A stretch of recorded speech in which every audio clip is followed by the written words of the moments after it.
Okay, talking again about resilience, being able to spring back into your previous good form. And one of the big things that can help build resilience, because there are a bunch of them, is something that was studied through Martin Seligman's work in positive psychology, and it's optimism. So, what is optimism really, and what does it have to do with being resilient? So, optimism is, in this definition here, just about looking at where you can make changes. What area can you affect? So, for example, if it's raining outside, I don't like the rain, and now I can't go outside to do what I was going to do.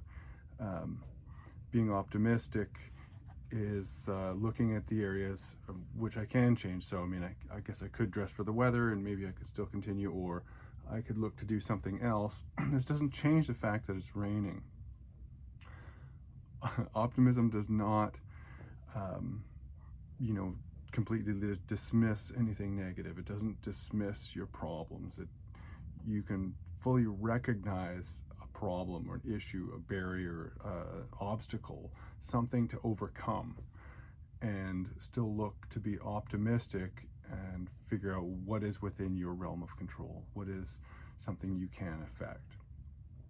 So this goes back to a study that Martin Seligman is well known for, and it's learned optimism versus learned helplessness. So helplessness is obviously not being able to do anything about the outcome. This is difficult for people, and it makes things it can make things in the future feel helpless, frankly. So these tests that were done had people in a situation where they were unable to do anything about this difficulty and some mild discomfort. And when people felt like there was nothing they could do about it, they couldn't move to escape it, they couldn't change anything about it, that behavior could actually be carried forward into other difficult things, if you follow me here. So the reality is that people can learn to feel helpless or to be pessimistic and feel like things are all being done to them, and that there are not things that are within their own control to make changes. And then there are people who have found, when they're given an opportunity to move away from this discomfort, then this helplessness, this negativity doesn't set in.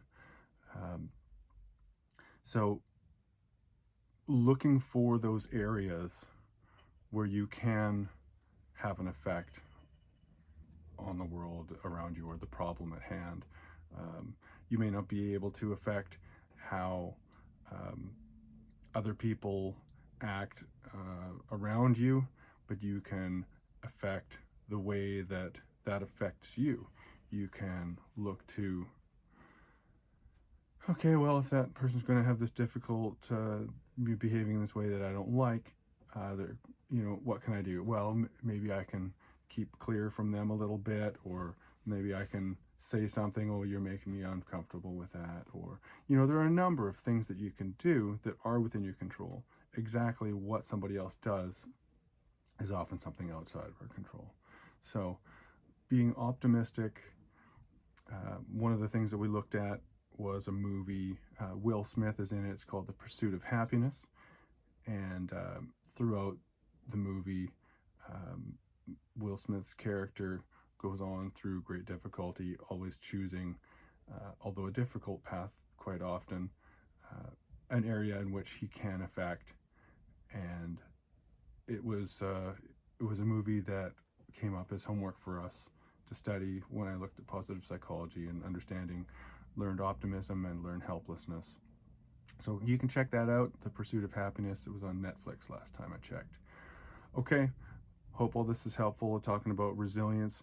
When you have an opportunity to look at something where you can have a positive effect, an area that you can change in your life, that helps you to be more resilient because you can find an opportunity to make some positive gains, even if they're not exactly what you'd hoped in the beginning. Thanks for watching.